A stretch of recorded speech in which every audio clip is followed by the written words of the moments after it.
ராஜேஷ்குமார் அவர்களை பேச அழைக்கிறோம். வாங்க ராஜேஷ்குமார், ஒரு 2 லைன்ஸ் பேசுங்க. அடுத்ததா வணக்கம். கம்ப்ளீட்லி ஒரு யூனிக்கான எக்ஸ்பீரியன்ஸ். ஏன்னா ஃபர்ஸ்ட் டைம் டார்க் மேக்கப் பண்ணியிருக்கேன். அண்ட் என்னோடய ஃபர்ஸ்ட் கொஸ்டின் கேட்கும்போது, ஸ்டோரி கேட்கும்போது was to Guru director that நீங்கள் ஈஸியாக இங்கேருந்து யாராவது சூஸ் பண்ணலாம், இதுக்கு எனக்கு வச்சு பண்ணும். அவங்க சொன்னாங்க, இல்லை உங்கள் அந்த ஒரு எக்ஸ்ப்ரெஷன்ஸ், அந்த சிம்பத்தி அண்ட் இன்னோசென்ஸ் வேணும் மேம், நீங்கள் தான் பண்ண முடியும். சரி, அவங்க அவ்வளோ கான்ஃபிடெண்ட்டாக இருக்காங்க, நான் தான் பண்ணோன்னா you feel good as an artist when the director has that confidence in you. And அதை தான் I was happy to be part of this film, and thank you for showing me that confidence, and thank you for bringing out the work that you wanted, and I hope you all like it. And thank you everyone over here for all your kind words and love. Thank you media for being here. Do support us, do give us your love always, as always. Thank you so much. Producer Kodandan sir, director Guru sir, Udaya sir, Thirumalai sir மற்றும் Sonia Agarwal ma'am. எனக்கு குரு sir பல இடங்களில் தெரியும். ஏன்னா இதுக்கு முன்னாடி ஒரு 5-6 வருஷம் முன்னாடியே எனக்கு ஒரு கதை ஒன்று சொன்னார். ரொம்ப நல்ல இயக்குனர், நல்ல ரைட்டர், நல்ல கிரியேட்டர். ஆக்சுவலாக ரொம்ப நல்லா சொல்லுவார் கதையை. சார் சொன்ன மாதிரி அவர் இங்கே ஏன் இவ்வளோ நர்வஸாக நடித்தார்ன்ற எனக்கும் தெரியலை. நான் ரொம்ப நல்லா பேசுவார், ஃபோன்லலாம் பயங்கரமாக பேசுவார். நான் பிக் பாஸ் போகிறதுக்கு முன்னாடி கூட ஒரு கதை ஒன்று சொன்னார் என்கிட்ட. அமைதியாக உட்கார்றாரு. அதாவது பஞ்சதந்திரத்தில் அந்த ஸ்ரீமான் வந்து ஒரு வண்டி ஒரு ஆக்சிடென்ட் பண்ணுவார், ஒரு வண்டி இடிப்பார், இடிச்சு இப்படி போய் நிற்பார். நான் இடிக்கவே இல்லை, அது மாதிரி தான் அவர். பட் நல்ல அவர் சார் சொன்ன நல்ல ஒரு இயக்குனர், நல்ல ஒரு நடிகர், ஒரு விஷயத்தை எடுத்து சொல்கிறதுக்கும் ஸ்கல்ப் பண்ணுறதுக்கும் நல்ல ஒரு இயக்குனர். இப்போ யாரும் கம்பேர் பண்ணல உண்மையால். இப்போ இருக்கிற லீடிங் ஒரு சில இயக்குனர்கள் இருக்காங்க, மாதிரி செல்வராஜ் சார், கார்த்திக் சுப்ராஜ் சார், இது மாதிரி நிறைய ஒரு டைரக்டரோட இடத்துல கூடிய சீக்கிரம் விரைவில் அந்த இடத்த பிடிக்கக்கூடிய அனைத்து தகுதியும் இருக்கிற நல்ல ஒரு இயக்குனர் தான் குரு சார். கண்டிப்பாக சில பேர் கதை ரொம்ப நல்லா அழகாக சொல்லுவாங்க, சில பேருக்கு எடுக்க வராது, சில பேருக்கு எடுக்க தெரியும், அது சொல்ல தெரியாது. சில பேர் அப்படி ஒரு விஷயங்கள் இருக்கும். இவர் அனைத்தும் எல்லா தகுதியும் இருக்கிற ஒரு நல்ல ஒரு இயக்குனர்.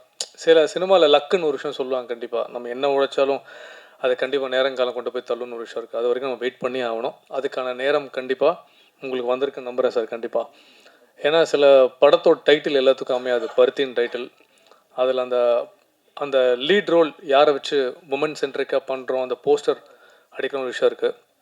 இன்றைக்கும் சோனியா மேமை பார்த்தாலும் எனக்கு நான் இப்போ தான் அவன் நேரில் பார்க்குறேன், அதே மாதிரி தான் இருக்காங்க, கொஞ்சம் மெச்சோர்டாக. அந்த 7Gயோட அந்த பாட்டு தான் கண்ணில் இன்னும் நிற்குது. அது ஆக்சுவலாக அதை அழிக்க முடியாத ஒரு விஷயம். உண்மையாலே இந்த படம் வந்து இதில் சார்ந்த மியூசிக் டைரக்டர்ஸ் எல்லாருக்குமே ஒரு நல்ல ஒரு ப்ளஸ்ஸாக அமையணும். ப்ரொடியூசருக்கு போட்ட காசு கண்டிப்பாக வரும். நீ சின்ன படம் பெரிய படம் கண்டிப்பாக கிடையாது. அதை கொண்டு போய் சேர்க்குற ப்ரெஸ் அண்ட் மீடியா உங்ககிட்ட மட்டும்தான் இருக்குது. நீங்கள் இல்லாமல் நான் இல்லை, நீங்கள் இல்லாமல் யாருமே சத்தியமாக கிடையாது. ஸோ நீங்கள் சப்போர்ட் பண்ணுங்கள். வாய்ப்பளித்து நன்றி. அன்பேஷும். தேங்க்யூ. வணக்கம் அனைவருக்கும் வணக்கம்.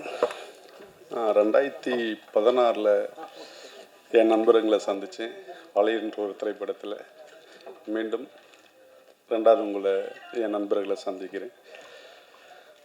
என்ன சொல்கிறதுன்னு தெரியலைங்க.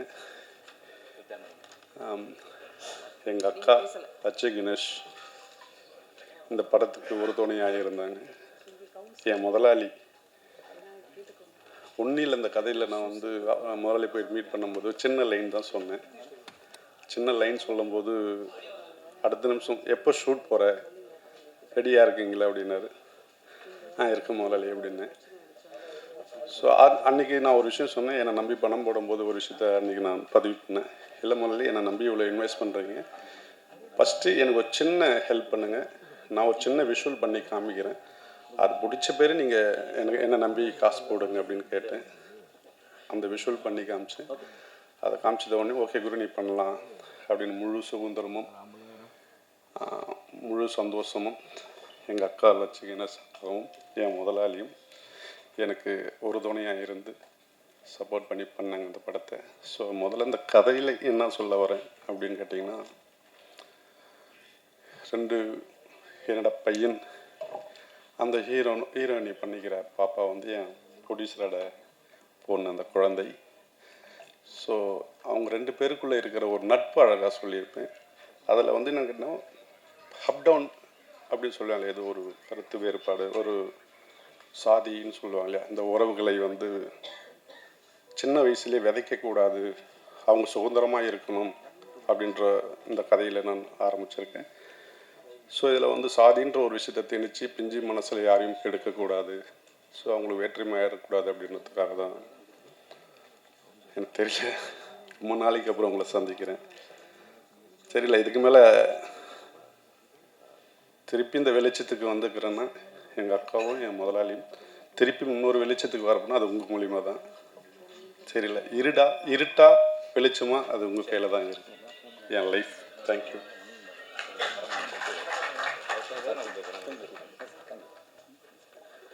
அனைவருக்கும் வணக்கம். சார் வந்து ஒரு இயக்குனர் அவர்களை வந்து எனக்கு வளையல் படம் அவர் ஏற்கனவே பண்ணியிருந்தார். அந்த பட டைமில் எனக்கு அறிமுகம் கிடைச்சிது. ஆனால் ரொம்ப கடைசி நேரத்தில் நான் அவரை சந்தித்ததால் அந்த படத்தில் நான் எழுத முடியாமல் போனது. அதுக்கப்புறம் பருத்தியோட கதையை வந்து அவங்களுடைய ஆஃபீஸில் என்னை கூப்பிட்டு சொன்னாங்க. கதை கேட்கும்போது ரொம்ப நல்லா இருந்தது. அப்புறம் இசையமைப்பாளர் ரஞ்சித் அவர்கள் அவரில் நினைக்கிறேன், ரஞ்சித் அவர்கள் வந்து அறிமுகப்படுத்தி வச்சாங்க. ரொம்ப அவரோட வித்யாசாகரோட பேட்டர்ன் மாதிரியே ரஞ்சித் சாரோட டியூன்லாம் இருந்தது. ரொம்ப ரொம்ப யோசிக்காமல் ரொம்ப இயல்பாக வார்த்தைகளை நான் எழுதுறதுக்கு ரொம்ப ஹெல்ப்ஃபுல்லாக இருந்தார் ரஞ்சித் சார் அவர்கள்.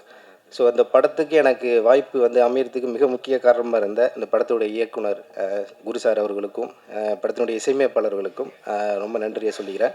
இந்த படம் வந்து பெரிய அளவில் வெற்றி பெற என்னுடைய வாழ்த்துக்களையும் தெரிவிச்சுக்கிறேன். தேங்க்யூ.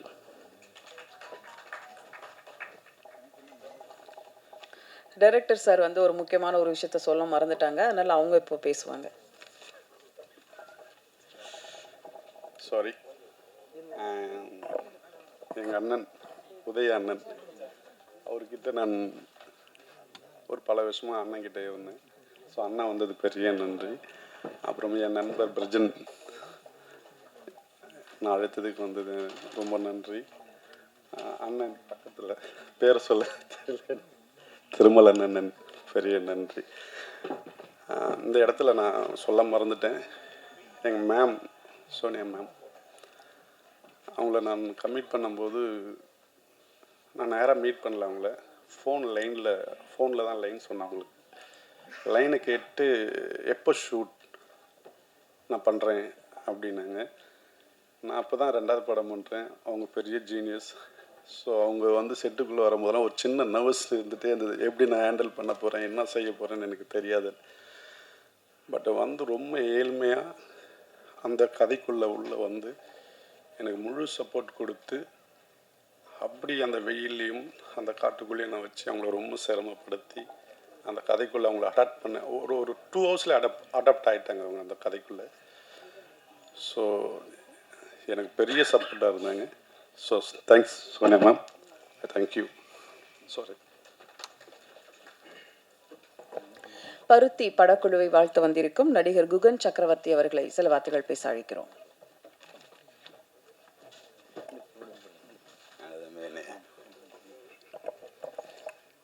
உங்கள் எல்லாருக்கும் வணக்கம். இந்த பருத்தி படம் எடுக்கையிலேருந்து எனக்கு அதுக்கு முன்னாடி வளையல்லையும் தெரியும். நம்ம தம்பி முதல்ல ஒரு நல்ல நடிகன், இந்த இடத்துல பேச தெரியாத மாதிரி நல்லா நடிக்கிறாரு, அதே பெரிய விஷயம். நல்லா பேசுவார், என்னன்னு தெரியல, இன்னைக்கு உங்களெல்லாம் பார்த்துட்டு வெக்கப்பட்டார்னு நினைக்கிறேன். நல்ல இயக்குனர். என்கிட்ட பாரதிராஜாவை கொண்டு இன்ட்ரோடியூஸ் பண்ணார். நான் அவரோட ஜாதிக்காரங்கிறதுக்காக கொண்டு இறக்கி விட்டார். அதுக்கப்புறம் நல்ல அன்பு. இப்போ பருத்தி படம் ஒரு பெரிய ஹைலைட்டு வந்து சோனியா அகர்வால் மேடம். அவங்க வந்து மிகப்பெரிய ஒரு வெற்றி அடைய வேண்டிய நேர காலம் இந்த படத்துக்கு மேலே இருக்கு. எல்லாம் பார்ப்பீங்க, நானும் பார்த்துருக்கேன். திருமலை என்ன நல்ல சகோதரர் உதயா, பெரிய நடிகர். அவங்களோட வந்து நானும் இங்கே சந்தோஷப்படுறேன். மற்றபடி இந்த படத்தை வெற்றி கொடி கட்ட வேண்டியது பத்திரிக்கைக்காரங்க, பார்த்துக்கங்க. ரொம்ப நன்றி. சொல்கிறதுன்னு தெரியல. பத்திரிகை மீடியா நண்பர்கள் அனைவருக்கும் காலை வணக்கம். ஃபர்ஸ்ட் ஆஃப் ஆல் இங்கே வந்திருக்க எல்லாருக்குமே பருத்தி டீம் சார்பாக நன்றியை சொல்லிக்கிறோம். நானும் நண்பனும் வந்து ஆக்சுவலி நானும் டைரக்ஷன் டீம் தான். எனக்கு ரிலீஸு பிஸ்னஸ் எல்லாமே எனக்கு பிடிச்ச ஒரு ஹாபி. ஸோ நான் லாஸ்ட் டைம் வந்து ஒரு நொடி ரயில் வந்து கேரளா கர்நாடகா டிஸ்ட்ரிபியூட் பண்ணியிருந்தேன். தமிழ்நாடு நண்பனோட பயணத்தில் நானும் ஒரு ஆளாக இருக்கணுன்றதுக்காக தமிழ்நாடு வந்து தேட்டருக்கு ரிலீஸ் ஃபஸ்ட் டைம் இந்த படம் ரிலீஸ் வரோம். அடுத்தடுத்து படங்கள் பண்ண போகிறோம் எங்களோட கம்பெனி சார்பாக. அதுவும் மெயினாக இந்த மாதிரியான லைவ் நல்ல படங்களுக்கான ஒரு படைப்பு எங்கே இருக்கோ அங்கெல்லாம் எச்ஆர் ஃபிலிம் ஃபேக்ட்ரி கண்டிப்பாக ரிலீஸில் நாங்கள் இருப்போன்றதில் இந்த டைமில் சொல்லிக்கிறேன். நண்பனை பற்றி என்ன சொல்கிறதுன்னு தெரில. அவங்க எல்லோரும் சொன்ன மாதிரி தான் ராத்திரி 2 மணிக்கு ஃபோன் பண்ணி ஒரு கதை சொல்லுவாப்புல. உண்மை, ராத்திரி 2 மணிக்கு ஃபோன் பண்ணுவாப்புல. நண்பா என்ன டைம் தெரியுமா அப்படின்னு கேட்பேன். தெரியும் நண்பா 2 மணி. சரி ஓகே, உங்கள் வீட்டில் யாரும் கேட்கலையா? கதவை லாக் பண்ணிவிட்டு நான் பார்க்க வந்துட்டேன் நண்பா. இவர் பார்க்கில் வந்துட்டு உட்காந்து தூக்கம் வரலன்னா கதை சொல்கிறதுக்கு நான் தூங்கிட்டு இருக்கால எழுப்பி கதை சொல்லுவார். அந்த மாதிரி ஒரு மனுஷன். அதுக்கப்புறம் எனக்கு இவருக்கும் நிறைய கான்வர்சேஷன் போயிட்டே இருக்கும், நிறைய ட்ராவல் பண்ணுவோம். எங்கள் வீட்டிலே வந்து கேட்பாங்க, நீ என்ன தான் பண்ணுற, எங்களெல்லாம் மறந்துட்டு குரு கூடயே சுற்றிட்டு இருக்க. அவ்வளோ ட்ராவல் பண்ணியிருக்கோம் நானும் நண்பனும், நிறைய விஷயங்கள். நண்பன் கூடலாம் வந்து சில டைம் வெளியூர், இப்போ லாஸ்ட் டைம் கூட ஒரு லொக்கேஷன் பார்க்குறதுக்காக போயிருந்தோம். கிட்டத்தட்ட ஒரு 3 மாதம் அங்கே போய் ஸ்பெண்ட் பண்ணோம். போயிட்டு அங்கே இருக்கிற முன்ன பின்ன தெரியாத ஒரு ஊருக்குள்ளே போய் 2 நாள் பார்க்குறேன். டீ கடையில் பார்த்தா 4 பேர் வாங்க டைரக்டர் சார்ன்றாங்க, மாமா மச்சான் பழகிட்டார் எல்லாருக்கிட்டையும். ஆனால் இன்றைக்கி தான் அவர் இப்படி பேசுகிறார் ஸ்டேஜில். ஏன் இன்றைக்கி இவ்வளோ நர்வஸ் ஆனான்னு தெரில. எல்லாருக்கூடையும் ஜாலியாக கனெக்ட் ஆயிடுவார். 2வது விஷயம், இந்த படம் வந்து 25 எத்தனை படம் வந்தாலும் எவ்வளோ தடைகள் வந்தாலும் 25 ரிலீஸ் பண்ணணும்னு சொல்லி ப்ரொடியூசர் கோதண்டன் சார் ரொம்ப ஸ்ட்ராங்காக இருந்தார். அதே விஷயத்தில் நாங்களும் ஸ்ட்ராங்காக இருக்கோம். அதுக்கப்புறம் வந்து லட்சு கணேஷ் அக்கா, அந்த அக்கா ஃபோனில் தான் பேசியிருக்கோம். இன்றைக்கி தான் வந்தாங்க, நேரில் பார்த்தேன். சார் அவர் ஆஃபீஸ்க்கு நாங்கள் அடிக்கடி போவோம். ரொம்ப தங்கமான மனிதர். அதாவது ஒரு படம் வந்து ஒரு டைரக்டரும் ஒரு ப்ரொடியூசரும் சேரும்போது நல்லாயிருக்கும், ஒரு படம் ஆரம்பிக்கும் போது நல்லாயிருக்கும். ஆனால் அந்த படம் முடிஞ்சதுக்கப்புறம் பார்த்தீங்கன்னா ஏதோ ஒரு நெடல் ஒருத்தருக்குள்ளே ஒருத்தருக்கு ஏதோ ஒரு பிரச்சனை சங்கடங்கள் இருக்கும். ஆனால் இப்போ வரைக்கும் இந்த படம் ஆரம்பிச்சதுலேருந்து இன்னைக்கு டேட் இப்போ வரைக்கும் சரி, அவங்க 2 பேரும் அவ்வளோ அன்னோனியும், அவருக்கு தெரியாமல் இவர் எதுவும் பண்ண மாட்டார். ஒவ்வொன்றும் அவ்வளோ பாண்டிங்கில் ஒரு ப்ரொடியூசரும் டைரக்டரும் இந்த அளவுக்கு கனெக்டிவிட்டியாக இருக்காங்க. இதை தாண்டி இந்த படம் ரிலீஸ் டேட் போடுற அன்னைக்கு குரு அடுத்த படம் ஆரம்பின்னு சொல்லி அன்னைக்கே வார்த்தை கொடுத்தாரு ப்ரொடியூசர். உண்மையிலே சார் ரொம்ப ரொம்ப நன்றி. ஏன்னா பல வெற்றி படிகளை வந்து இது மட்டுமே குருவோட லெவல் கிடையாது. இதை தாண்டி ஒன்று இருக்குது, அதை நான் நம்புகிறேன், ஒரு நண்பனாக நம்புகிறேன். கண்டிப்பாக வந்து இதை தாண்டி அடுத்த வருஷம் இன்னொரு படம் பெருசாக ஒன்று வச்சுருக்காரு. அந்த கதை நான் உண்மையிலே நான் மிரண்டுட்டேன். பிஆர் நிதிஷ் கூட தெரியும். அப்புறம் இன்னொன்று, நிதிஷை பற்றி பேசி ஆகணும். பிஆர்ஓ அப்படின்னா உங்களுக்கு தெரியும், எல்லாமே அரேஞ்ச்மெண்ட் பண்ணிடுவாங்கன்னு. இன்றைக்கி விடிய காலையில் நான் வந்து சரி ஓகே ஏரியா ஃபுல்லாக போஸ்ட் ஒட்டிகிட்டு இருந்தாங்க. சரி எல்லாமே போய் பார்த்துட்டு வருவோம் அப்படின்னு சொல்லிட்டு உடனே டைரக்டர் வரேன்ட்டாரு. பிஆர்ஓ என் கூட சேர்ந்து இன்றைக்கி வந்து போஸ்ட் ஓட்டினாப்புல. அதனால் நிதிஷ் சார், ஏன்னா அது வந்து நான் இது பிஆர்ஓ நான் என் வேலை இதுதான் அப்படின்னு இல்லாமல் நட்புக்காக அவ்வளோ தூரம் இயங்கிட்டு இருக்காரு. ஸோ நிதிஷ்க்கு என்னுடைய வாழ்த்துக்கள் சொல்லிக்கிறேன். அப்புறம் வந்து சோனியா மேடம், நான் உங்களுடைய மிகப்பெரிய big fan ma'am. 7G rainbow colony வரும்போது நான் வந்து கிட்டத்தட்ட தேட்டர்லேயும் படம் பார்த்துட்டு கிட்டத்தட்ட சிடி அத்தனை வாட்டி, அப்போல்லாம் சிடி அவ்வளோ வாட்டி உங்கள் படம் கோவில் எல்லாமே நான் வந்து அவ்வளோ ஃபேன், உங்களுக்கு மிகப்பெரிய பிக் ஃபேன். இந்த படம் நான் ரிலீஸ்க்கான வரதுக்கான விஷயமும் உங்களோட ஒரு ஃபேனாக தான் இந்த படத்தை நான் எடுத்திருக்கேன் ma'am. Thank you so much ma'am. படம் பார்த்தேன், உண்மையிலே எக்ஸ்ட்ரானரி ஆக்டிங் மேடம், சூப்பராக பண்ணியிருக்காங்க.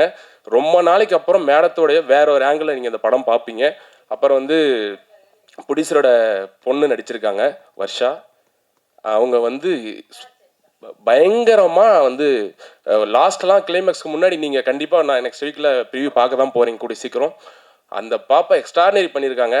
அதை தாண்டி டைரக்டரோட பையன் திலீஷ் பிச்சுட்டான். கிளைமேக்ஸ்லாம் பிச்சுட்டான். நான் எனக்கே கண்ணீர் வந்துருச்சு அந்த படம் பார்க்கும்போது. ஸோ எனக்கு ஒவ்வொரு விஷயமும் எவ்வரி ஃப்ரேம் ஒவ்வொன்றுமே நீங்கள் பேக்ட்ராப் ஆகட்டும், அந்த நேட்டிவிட்டி ஆகட்டும், ஒரு வீடு, அந்த வீட்டுக்குள்ள இருக்கிற திங்ஸ் அவ்வளோ லைவாக. இதில் உண்மையாக நிறைய விஷயம் சொல்லப்போனால் எல்லா வேலையும் இவரே ஒரே ஆள் எடுத்து போட்டு பண்ணி அந்த ஊரே ஒரு செட்டப் ரெடி பண்ணி வச்சிருக்காரு. இப்போ அந்த ஊருக்கு போனால் மாமா மச்சான் ஒரு ஊரே நீ கொண்டாடிட்டு இருக்காங்க. அந்த பருத்தி படம் எடுத்த ஊர் தென்கனி கோட்டை. அந்த ஊர் எப்போ வரீங்க மாப்பிள்ளன்னு இவர் மாப்பிள்ளை மாதிரி பார்க்குறாங்க. விட்டு எனக்கு தெரிஞ்சு இன்னொரு பொண்ணு கூட கொடுத்துருவாங்கன்னு நினைக்கிறேன். அந்த அளவுக்கு இருக்காப்புல. அதனால நெக்ஸ்ட் படம் கண்டிப்பாக சொல்கிறேன், இந்த பருத்திக்கு அப்புறம் குரு பண்ணுற படம் மிகப்பெரிய சக்ஸஸாக நெக்ஸ்ட் இயர் பேசப்படுற ஒரு படமாக இருக்கும். அந்த அளவுக்கு அவருடைய எழுதுகோளும் அவருடைய வார்த்தைகளும் டைலாக் சென்ஸும் பயங்கரமான பிரில்லியன்ட். அவரோட பேனால் அந்த வரிகளில் வந்து ரொம்ப ஸ்ட்ராங்காக இதுலேயுமே எழுதியிருக்காரு. நீங்கள் கண்டிப்பாக படம் பாருங்கள். இந்த படம் நான் ரிலீஸ்க்கு வரதுக்கான காரணம் ஒரே வார்த்தை தான், ஒரு நல்ல படைப்பு. கண்டிப்பாக அது மக்கள்கிட்ட போய் சேர்க்கணும். இந்த படம் இன்னும் 100 வருஷம் கடந்தும் இந்த படத்தோட பேரை சொல்கிற அளவுக்கு ஒரு நல்ல படைப்பு குரு கொடுத்துருக்காரு. கண்டிப்பாக அதை எடுத்துகிட்டு போய் நீங்கள் சேர்க்கணும்.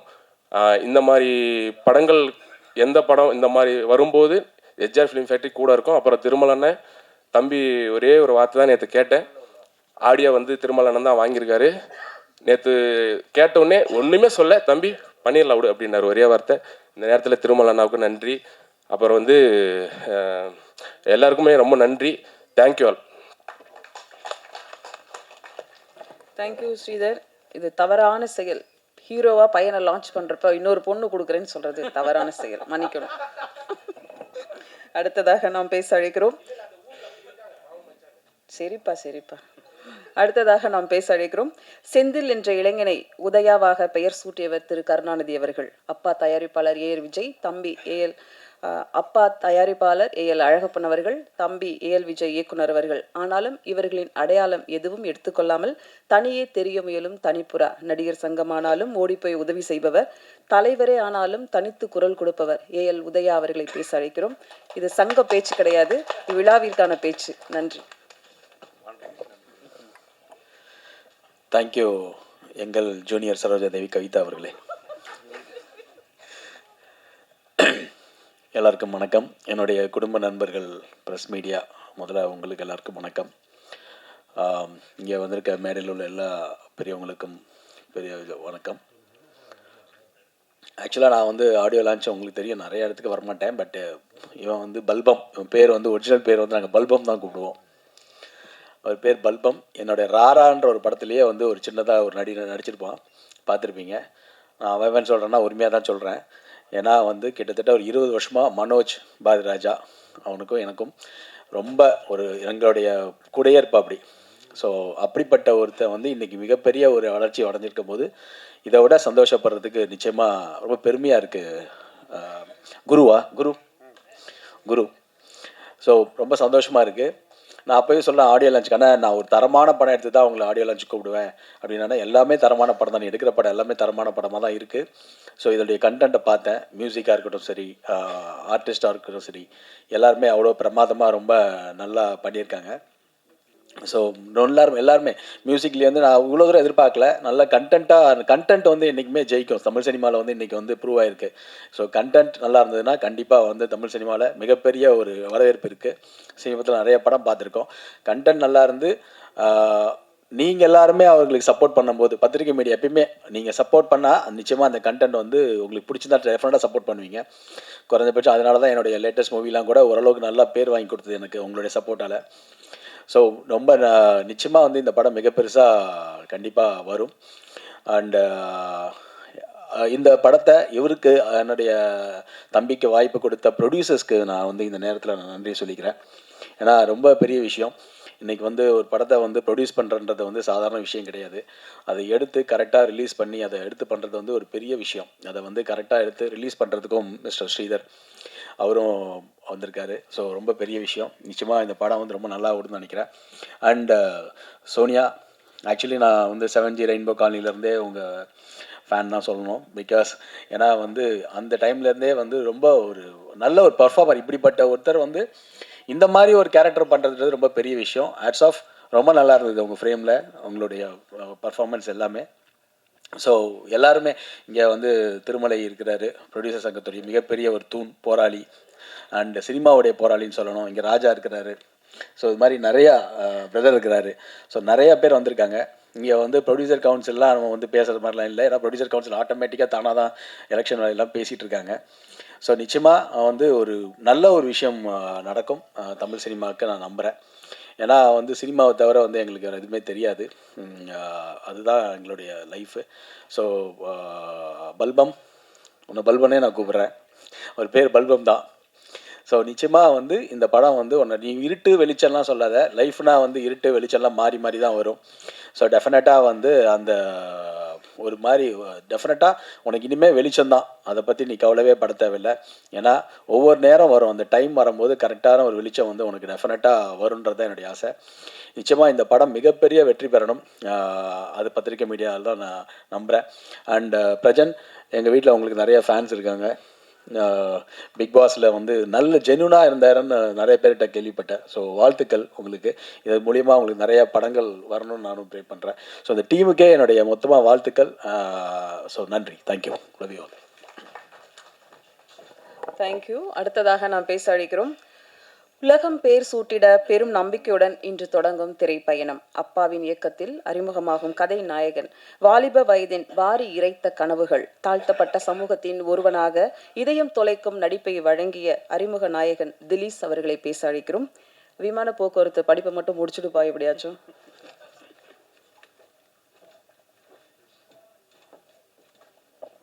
Good morning.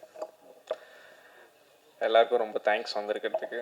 Special thanks to my uncle, my aunty and இந்த ஆப்பர்ச்சுனிட்டி எனக்கு கொடுத்த எங்கள் அப்பா. தென் ரிஷி அங்கிள், அபர்ணாக்கா, எல்லாருமே ஒரு ஃப்ரெண்டாக ஒரு ஃபேமிலி மாதிரி தான் நாங்கள் பழகணும். எல்லாருமே ரொம்ப கேஷுவலாக தான் பழகுவாங்க என்கிட்ட. அப்புறம் அலெக்ஸ் அண்ணன், நான் அவ்வளோ மிஸ்டேக் பண்ணுவாங்க, எல்லாமே அலெக்ஸ் அண்ணன் தான் எனக்கு சரி பண்ணி கொடுப்பாரு.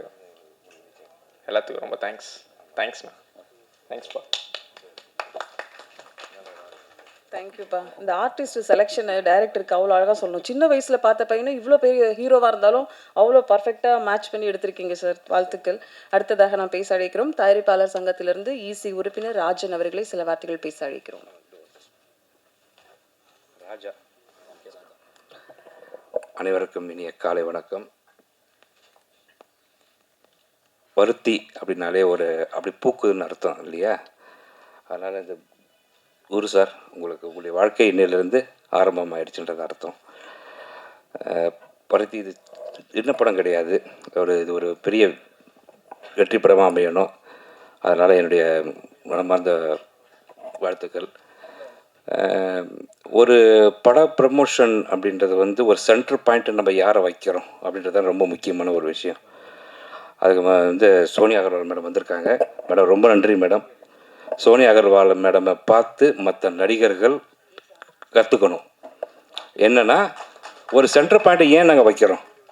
ஒரு படம் தயாரித்து அந்த தயாரித்தில் வெற்றி பெறணுன்ட்டு ஒருத்தர் சென்டர் பாயிண்ட் வச்சு தான் நாங்கள் பண்ணுறோம். என்ன நண்பர் திருமலை இருக்கார், நாங்கள் என்னோடய நண்பர் படம் வந்து கஜானா படம். அந்த படத்தில் யோகி பாபு சார் வந்து ஒரு முக்கியமான ஒரு சென்டர் பாயிண்ட். அவர் வரலன்றது வந்து நான் பேசுனது வந்து ரொம்ப வருத்தப்பட்டார். அவருக்கு எனக்கு பர்சனலான எந்த ஒரு விஷயமும் கிடையாது. ஆனால் தயாரிப்பாளரை பொறுத்த வரைக்கும் தயாரிப்பாளர் சங்கம் சார்பாகவும் ஏன்னா இப்போ வந்து போலீஸோடு ரொம்ப மோசமாக இருக்காங்க. இதை பேசணும், இதை பேசாதீங்க, இதை பண்ணுங்க, அதை பண்ணாதீங்கன்றாங்க. அப்படி கிடையாது. தயாரிப்பாளர்களுக்கு பாதுகாப்பு, தயாரிப்பாளர் சங்கம்ன்றது தயாரிப்பாளருடைய பாதுகாப்பு. அப்போ நாங்கள் பேசாமல் வேறு யார் அதை பேச முடியும்? சரிங்களா? நாங்கள் ஒன்றும் அவங்களுக்கு முழு பாதுகாப்பு தயாரிப்பாளர் சங்கம் இருக்கும். அது யார் வேணால் வந்து உக்காரலாம் அந்த சீட்டில். யார் உக்காந்தாலும், என் பிரதர் உதய பிரதர் யார் வந்து உக்காந்தாலும் தயாரிப்பாளருக்கான சங்கம் வந்து தயாரிப்பாளருடைய பாதுகாக்கும். அதனால் வந்து யார் தவறு செய்தாலும் அதை சுட்டி காட்ட வேண்டிய கடமை எங்களுக்கு இருக்குது. யார் நல்லது செஞ்சாலும் அதை பாராட்ட வேண்டிய கடமை எங்களுக்கு இருக்குது. சோனியா அகர்வால் மேடம், என்னுடைய மனமார்ந்த நன்றி மேடம். நீங்கள் வந்தது இது மாதிரி வந்து நடிகர்கள் வந்து ஒவ்வொருத்தரும் அவங்கள தான் சென்டர் பாயிண்ட்டாக வச்சு நாங்கள் படம் பண்ணணும்னு சொன்னால் நீங்கள் ப்ரமோஷனுக்கு கண்டிப்பாக வந்தே தீரணும். சரிங்களா?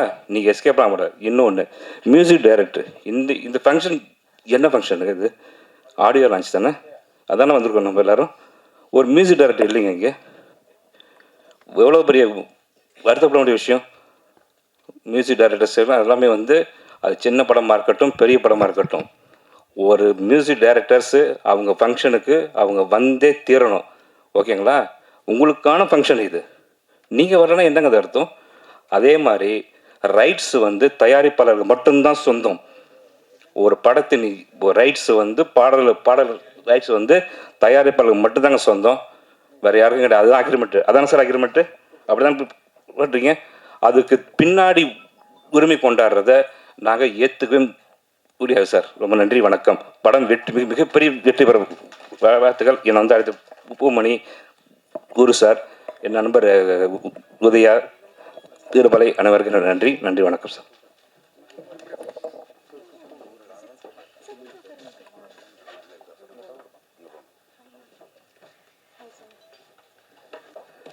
படத்தில் முக்கிய கதாபாத்திரத்தில் நடித்த சுகன்யா அவர்களை வரவேற்கிறோம் படக்குழுவினர் சார்பில்.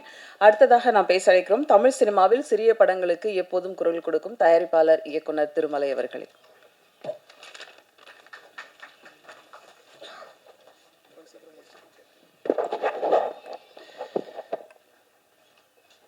வந்திருக்கக்கூடிய பத்திரிகை மற்றும் ஊடக நண்பர்களுக்கு வணக்கம். விழாவே வந்து கொஞ்சம் லேட் ஆகிடுச்சு. அதனால் வந்து இவ்வளோ நேரம் வெயிட் பண்ணுற உங்களுடைய ப்ரெஸ்ஸுக்கு எல்லாருக்கும் தயாரிப்பாளர் சார்பாக நானே வருத்தத்தை நன்றியும் சொல்லிக்கிறேன். காரணம், இந்த சிறு படத்தை தான் நம்ம வந்து ஊக்கப்படுத்தணும், உற்சாகப்படுத்தணும், அதற்கான அங்கீகாரத்தை கொடுக்கணும். அவ்வளோ பொறுமையாக இருந்து இந்த ஃபங்க்ஷனை ஆரம்பிக்கிற வரைக்கும் நீங்கள் இருக்கிறதுலே மகிழ்ச்சி. தமிழ் சினிமா அப்படின்னு சொன்னால் மறக்க முடியாத ஒரு தயாரிப்பாளர், இயக்குனர். இந்த ரெண்டு இனங்கள் இல்லை என்று சொன்னால் தமிழ் சினிமாவே இல்லைன்றதான் நான் என்னுடைய கண்ணோட்டத்தில் நான் பார்க்கிறேன்.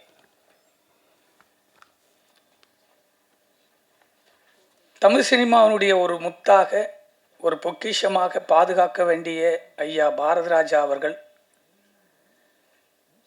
அவருடைய படைப்பிலிருந்து வந்திருக்கக்கூடிய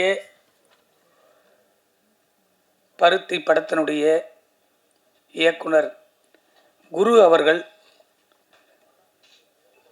அந்த இசை சாங்கை பார்க்குற போது விஷுவலில் ஒரு யதார்த்தமான படைப்பு இந்த கதையில் இருக்கிறது என்பதனை மிக ஆணித்தரமாக பார்க்கிறேன்.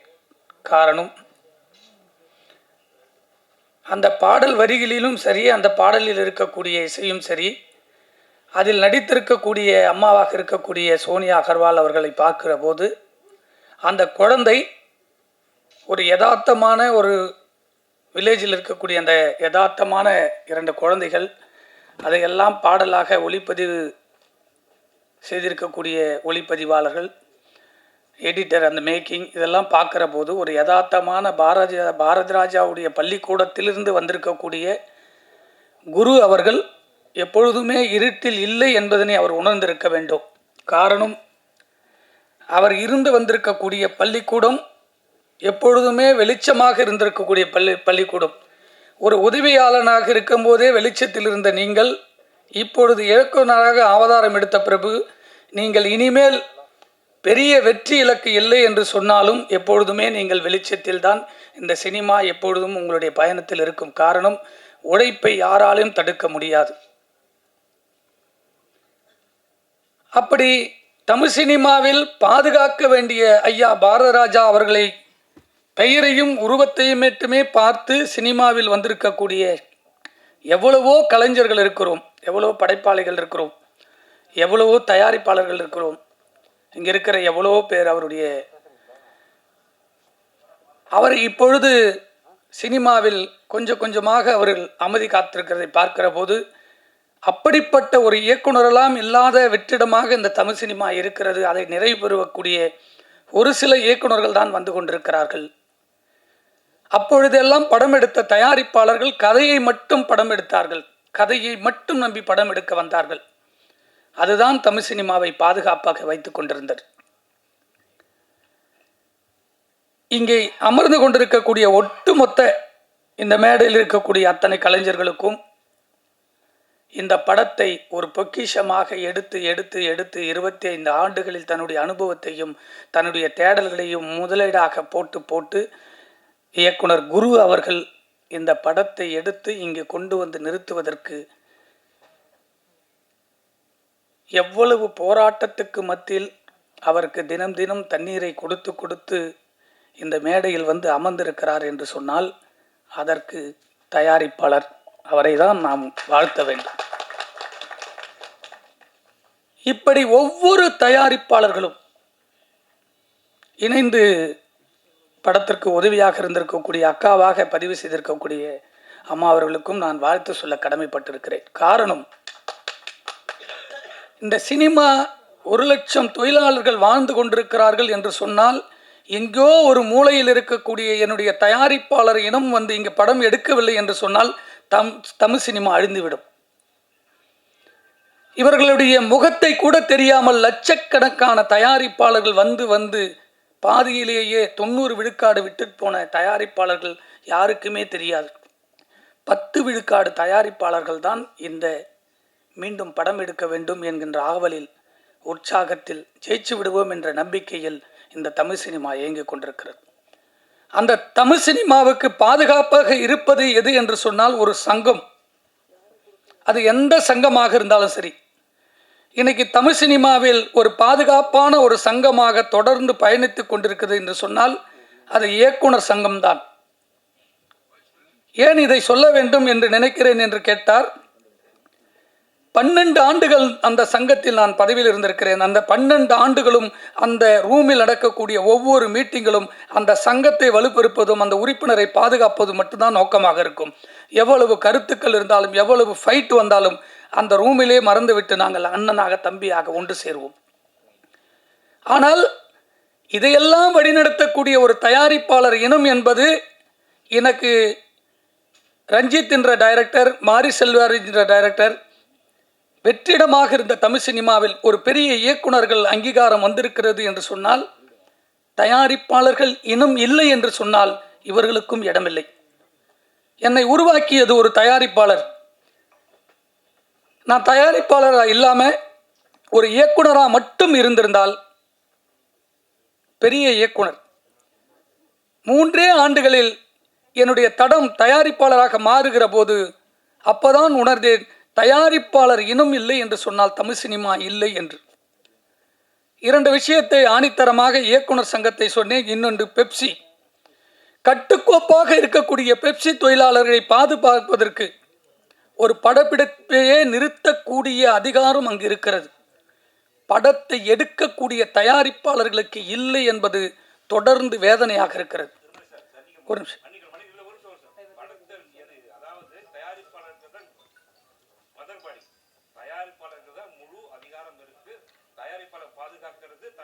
அதான் பேச போறோம்.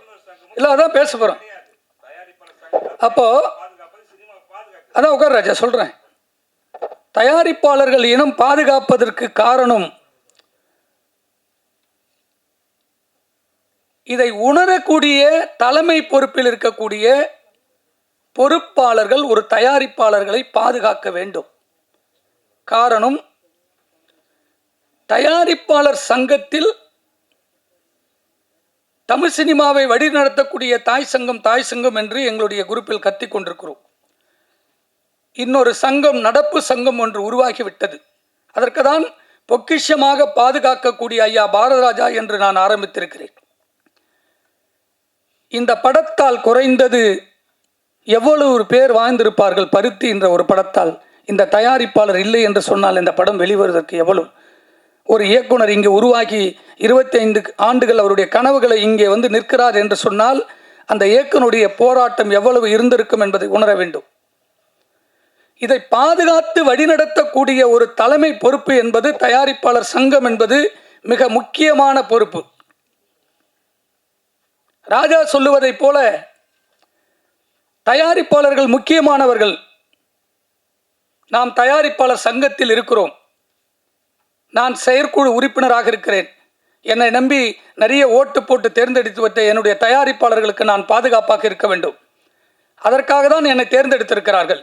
அந்த பாதுகாப்பு சரிவர செய்யவில்லை என்று சொன்னால் அந்த பதவி எனக்கு தேவையில்லை.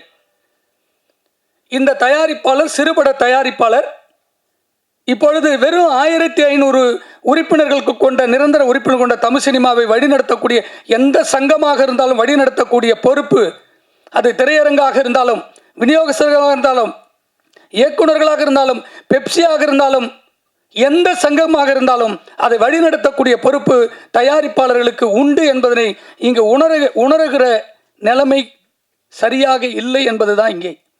இந்த ஸ்டேஜில் இந்த இயக்குனரையும் இந்த தயாரிப்பாளரையும் புதுதாக வந்து படம் எடுத்திருக்கக்கூடிய தயாரிப்பாளருக்கு அரணாக இருக்க வேண்டியது இந்த சங்கங்கள்.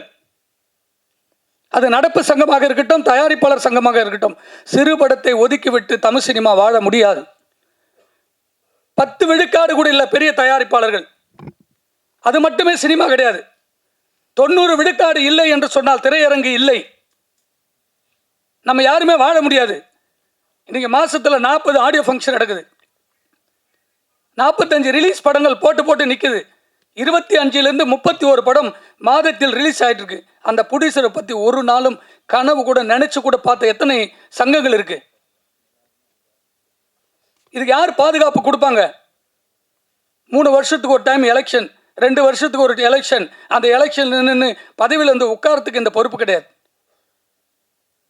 ஒரு நாள் தயாரிப்பாளர்களுக்கு மாற்றத்தை உருவாக்க வேண்டும் என்றால் பாதுகாப்பு அரண் உள்ள ஒரு பொறுப்பில் உள்ளவர்கள் அமர வேண்டும். என் தயாரிப்பாளர் வந்து நின்று ஒரு சால்வை போட்டு ஒரு பொக்கை போட்டு கொடுத்துட்டு போனோம். அதுக்கு தான் ஒரு சங்கங்கள். அது இல்லை என்பதுதான் மத வேதனையாக இருக்கிறது. நானே ஒரு செயற்குழு உறுப்பினராக இங்கே பதிவு செய்வதற்கு காரணம், திரையரங்கு அவர்கள் சொல்லுவது சட்டமாக இருக்கிறது, விநியோகஸ்தர்கள் அவர்கள் சொல்லுவது சட்டமாக இருக்கிறது. ஷூட்டிங்கை நிறுத்தக்கூடிய அதிகாரி, ஷூட்டிங்கை நடத்தக்கூடிய என் தயாரிப்பாளர்களுக்கு எத்தனை பேர் பாதுகாப்பு கொடுப்பதற்கு வருகிறார்கள்? இதையெல்லாம் நான் மனவேதனையில் தான் செய்கிறேன். காரணம், ஒவ்வொரு காலகட்டத்தில் சிறு படங்கள் நசுக்கப்படுகிறது. அன்பு தம்பி பிரஜன் அவர்கள் ஒரு ஹீரோவாக நடிச்சிருக்காரு. எத்தனை படம் நடிச்சிருக்காரு தெரியுமா? ஒவ்வொரு படமும் பொக்கிஷம். அந்த படத்தை திரையில கொண்டு வந்து நிறுத்துறதுக்கு எவ்வளவு போராட்டங்கள். ஒரு ஹீரோ சும்மா உடனே உருவாக்கிட முடியாது. இந்த 25 எவ்வளவு பிரச்சனை இருந்தாலும் நாங்கள் ரிலீஸ் பண்ணுவோம் என்று தம்பி ஸ்ரீதர் அவர்களும் தயாரிப்பாளர்கள் ஒத்துழைத்தோடு இன்னைக்கு பேசுறாங்கல்ல. அந்த திரையரங்கு கொண்டு வரத்துக்கு எவ்வளவு வேதனை இருக்குது தெரியுமா? அது அவங்க 2 பேருக்கு மட்டும்தான் தெரியும். இரவு வரைக்கும் தெரியாது. ரிலீஸ் ஆன பிற்பாடு தெரியாது எவ்வளோ பிரச்சனை இருக்குன்னு. 50 தேட்டர் கொடுத்துருவாங்க, 25 தேட்டர் கொடுத்துருவாங்க, 100 தேட்டர் வந்துடுவோம். வராது, கொடுக்க மாட்டாங்க.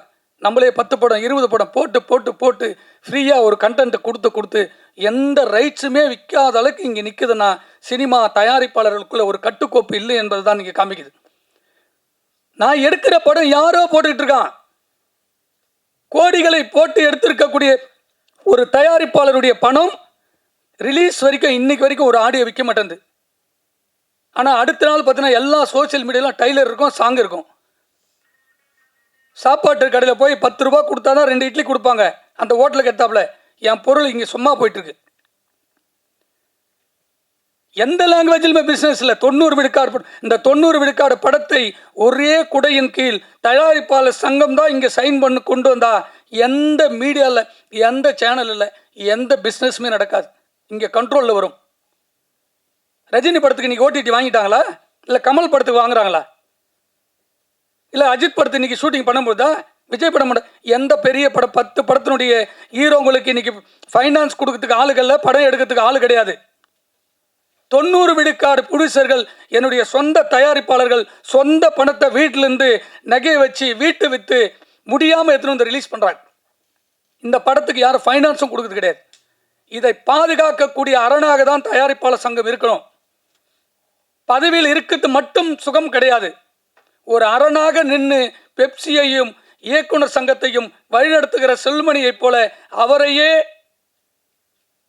சங்கம் எடுத்து வழிநடத்தக்கூடிய ஒரு தலைவனாக இங்கு வந்து அமர வேண்டும்.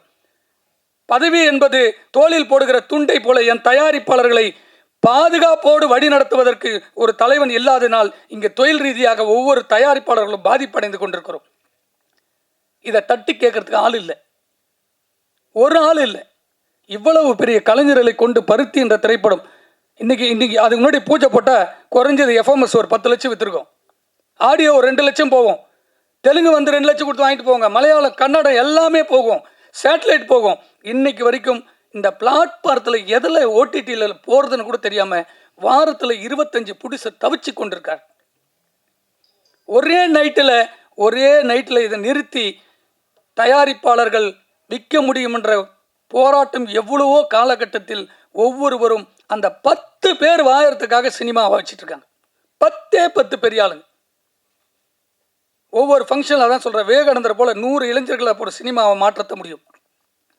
தயாரிப்பாளர்களுக்கு பாதுகாக்க வேண்டும் என்பதை போல என் படம் எடுக்கிற தயாரிப்பாளர்கள் தொழில் ரீதியாக ஒவ்வொரு நாளும் விற்கணுன்றத சட்டத்திலே இருக்குது. எல்லாம் ஃப்ரீயாக போயிட்டுருக்கு. படம் ரிலீஸ் ஆகுது. இன்றைக்கி நைட்டு காலையில் பாருங்கள், எல்லா படமே பிளாக்கில் ஓடுது. அன்றைக்கி பைரேசி போய் தட்டி கேட்டாங்க. இன்றைக்கி பைரேசியே தேவையில்லை, ஆன்லைனில் போட்டு போயிட்டே இருக்கான். அவன் எங்கே இருக்கான்னு கூட கண்டுபிடிக்க முடியல. இது தமிழ்நாட்டில் மட்டும்தான் நடக்குது. ஒரு கேரளாவில் எந்த படமான ரிலீஸ் பண்ண பார்க்கலாம். தெலுங்கில் பாருங்கள், மலையாளத்தில் பாருங்கள், ஹிந்தியில் பாருங்கள், தமிழ்நாட்டில் ரிலீஸ் பண்ணுற எல்லா படமும் அன்றைக்கி நைட் ரிலீஸ் ஆகுது. ஏன் அரசாங்கத்துக்கு தெரியாதா? போலீஸ் டிபார்ட்மெண்ட்டுக்கு தெரியாதா? தமிழ்நாட்டில் மட்டும் ஏன் ரிலீஸ் ஆகுது? எந்த ரைட்ஸும் விற்கல, ஆனால் எல்லா படங்களும் ஆன்லைனில் வருது. மற்ற ஸ்டேட்டில் நீங்கள் பார்க்கவே முடியாது. இதுக்கு கூட தனிப்பட்ட ஒரு மனுஷனாக 10 கம்ப்ளைண்ட் கொடுத்துருக்கேன் கமிஷன் ஆஃபீஸில் போய்ட்டு. 1 2 இல்லை. ஒரு படம் இன்னைக்கு கோடிகளை போட்டு படம் எடுக்கக்கூடிய ஒரு தயாரிப்பாளர்களுக்கு பாதுகாப்பு வேண்டும் என்பது தான் நோக்கமாக இருக்கு. தொழில் ரீதியாக எல்லா விஷயத்திலுமே இந்த படம் எனக்கு தெரிஞ்சு குறைஞ்சது 2 கோடி ரூபாய், மினிமம் 2 கோடி ரூபாய் போட்டு படம் எடுத்திருப்பாங்க. ஒரு அழகான முத்துப்போல அதை பாரதிராஜா சொன்ன ஒரு கனவுகளை சுமந்து வந்திருப்பார் இயக்குனர் அவர்கள். என்னுடைய அலுவலகத்தில் 3 டைம் வரும்போது மென்மையாக பேசினா அவ்வளோ கருத்துக்களை வச்சிருக்காரு. அதனால தான் அவர் மென்மையாக இருக்கார். அதே போல் இந்த ஸ்ரீதர் ரிலீஸ் பண்ணுற இந்த படத்துக்கு இந்த ஸ்டேஜில் வந்திருக்கக்கூடிய உதய அண்ணன் இப்போ லாஸ்ட்டாக ஒரு படம் பண்ணார். ஒரு இயக்குனர் சங்கம் மட்டும் இல்லை, அவங்க அண்ணனையோ தம்பியோ அவங்க குடும்பத்தையோ யாரையுமே நம்பாத இருக்க உதயா அவர்கள் இப்போ லாஸ்ட்டாக ஒரு படம் எடுத்தார். நீங்கள் இருக்கிறீங்க யார் எடுத்த மாதிரி நீங்கள் ஒரு லட்சம் இல்லைங்க, 1 கோடி கொடுத்தீங்கன்னா கூட மொத்தத்தை எடுத்து சினிமாவில் தான் போடுவார். மொத்தத்தை சினிமாவில் தான் போடுவார். கதை கேட்பார்.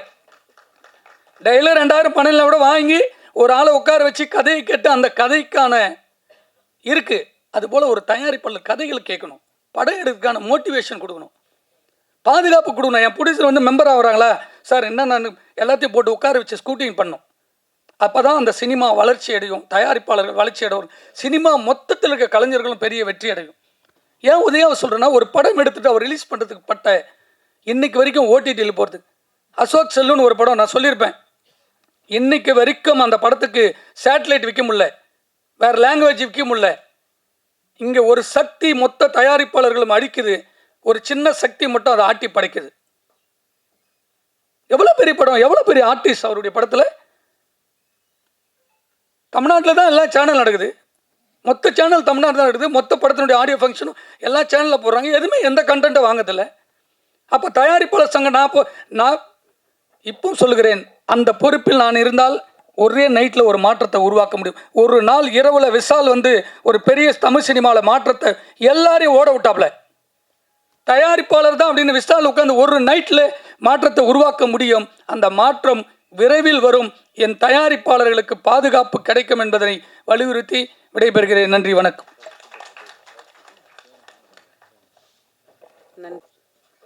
நண்பர் திருமலையுடைய கோரிக்கை அனைத்தும் நலன் காக்க மாணி பதவியேற்றவுடன் அதை செயல்படுத்தப்படும். நன்றி, வணக்கம். தயாரிப்பாளர் சங்க தேர்தல் முடிகிற வரைக்கும் இப்படி தான். நன்றி. அடுத்ததாக நாம் பேச அழைக்கிறோம் கதையின் நாயகன் தந்தையாக நடித்துள்ள ரிஷி அவர்களை சில வார்த்தைகள் பேச அழைக்கிறோம்.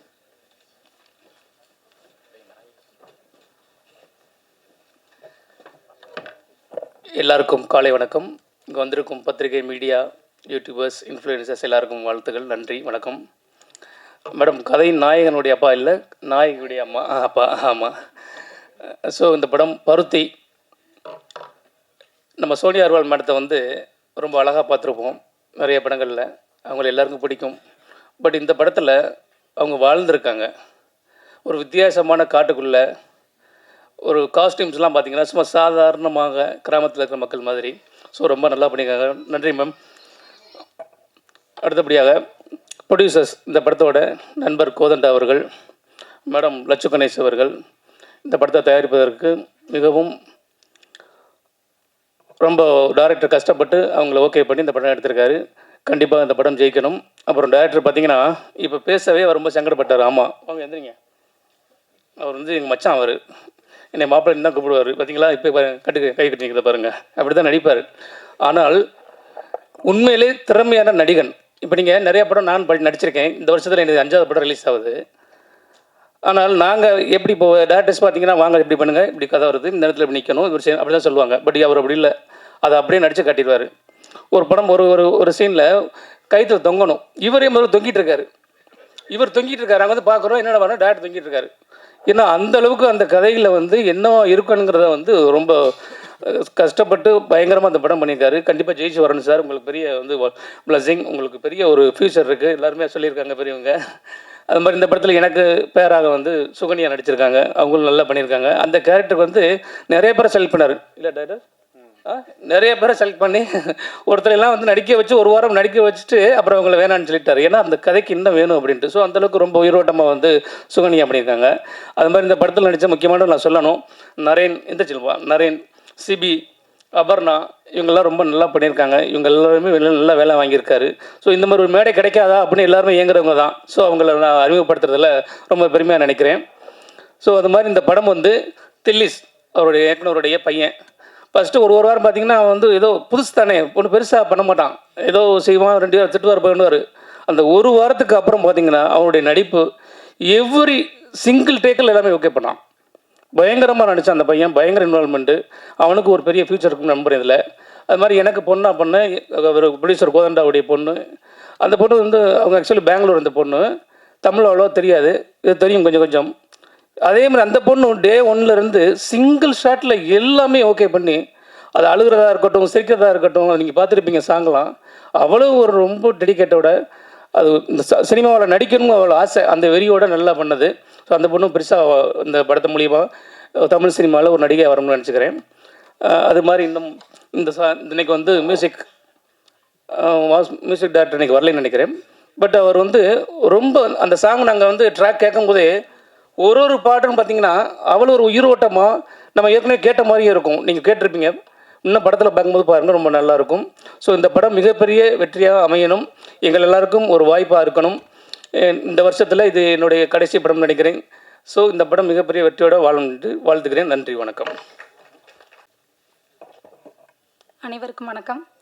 தயாரிப்பாளர் மற்றும் இயக்குனர் அவர்களுக்கு வாழ்த்தும் நன்றியும். இந்த படம் எல்லாம் முடிஞ்சதுக்கப்புறம் தான் கடைசியாக தான் நான் இணைஞ்சேன். சார் கூப்பிட்டு ஒரு பெத்தா சாங் இருக்குது, அதில் ஒரு 4-5 வரி எழுதணும் அப்படின்னு கேட்டார். சரி ஓகே சார். கதைக்களம் வந்து சமூக சிக்கலில் சிக்கி தவிக்கிற சிறார்களை பற்றி தான், அந்த வலி, அந்த உணர்வு, அதை தாங்குற மாதிரி ஒரு பதிவு தான் அவர் பதிவு பண்ணியிருக்காரு. கண்டிப்பாக அது வந்து யாராவது சொல்லி தான் ஆகணும்.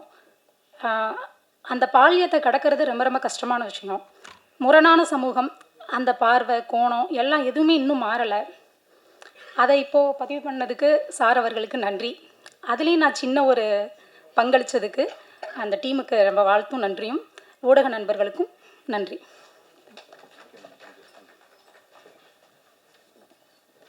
தேங்க்யூ, நன்றி நீலா.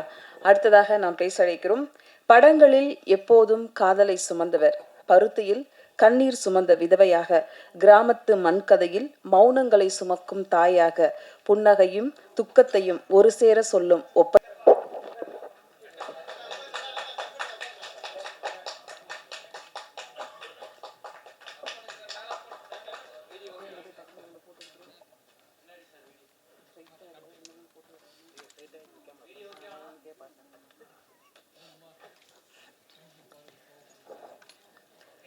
பருத்தி